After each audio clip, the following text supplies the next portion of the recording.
વડોદરા જિલ્લાના શિનોર તાલુકાના સતીશાણા ગામમાં ગંદકીની ગંભીર સમસ્યાને લઈને ગ્રામજનોમાં ભારે રોષ જોવા મળી રહ્યો છે.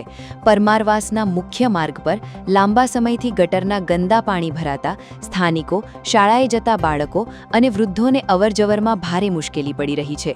ચોમાસામાં સ્થિતિ વધુ વિકટ બની છે. રસ્તા પાસે કચરો અને વાસીદું નાખવામાં આવતા વરસાદી પાણી સાથે ગંદકી સમગ્ર માર્ગ પર ફેલાઈ રહી છે. દુર્ગંધ સાથે રોગચાળાની ભીતિ પણ સેવાઈ રહી છે. સ્થાનિકોનો આક્ષેપ છે કે ટીડીઓ, ગ્રામ પંચાયત સહિતના તંત્રને અનેક રજૂઆતો છતાં સમસ્યાનો કાયમી ઉકેલ આવ્યો નથી. માજી સરપંચ અશોકભાઈ મકવાણાના જણાવ્યા મુજબ ગંદા પાણીના નિકાલ માટે જરૂરી દિવાલના કામને અગાઉ મંજૂરી મળી હતી, પરંતુ બાદમાં કામ રદ કરી દેવામાં આવ્યું. હવે તાત્કાલિક કાર્યવાહી નહીં થાય તો ગ્રામજનો સાથે ઉગ્ર આંદોલનની ચીમકી આપવામાં આવી છે. ગંદકીના આ પ્રશ્ને તંત્રની કામગીરી સામે સવાલો ઊભા કર્યા છે. સતીશાણા ગ્રામ પંચાયત પરમારવાસમાં આવવાના રસ્તામાં છેલ્લા કેટલા વર્ષથી પાણીની સમસ્યા છે.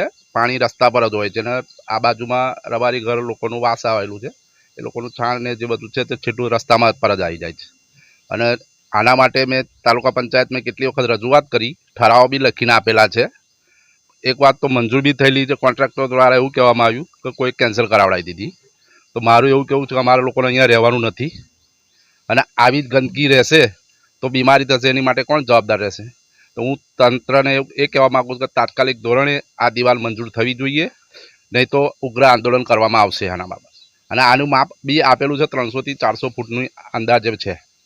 ગઈ સાલ એક ભાઈનું મરણ થયેલું તો એ બરોડાથી સીધું ત્યાં જ એને અગ્નિ સંસ્કાર કરવા પડ્યા. આ રસ્તાના લીધે એને ઘરે બી લાવી નહીં શક્યા. યુટ્યુબ પર KNK મીડિયા નેટવર્કને સબસ્ક્રાઇબ કરો, ફેસબુક અને ઇન્સ્ટાગ્રામ પર ફોલો કરો અને દરેક પોસ્ટને લાઇક અને શેર કરવાનું ભૂલશો નહીં.